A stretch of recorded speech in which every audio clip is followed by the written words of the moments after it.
Jonathan here with Darrow Kia Madison. Today I'm standing next to some tires.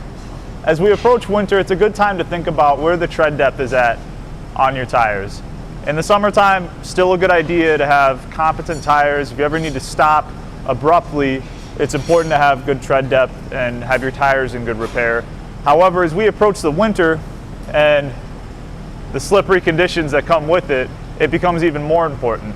So right here you can see these are some tires we just took off a vehicle and had replaced. You can barely see where the tread's at, and not only is it difficult to stop as it gets slipperier outside, but it also becomes hard to accelerate and really just becomes a safety hazard. Now you can see here's a brand new set of tires, very nice tread depth.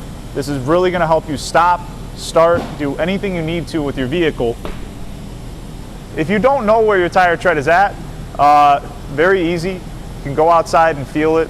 If it goes most of the way up a penny, if you stick one in the grooves, then you know they're probably good. Or otherwise, feel free to just stop by, swing by our service department, and any of our advisors would be happy to take a look at them and let you know if you probably need new ones or not.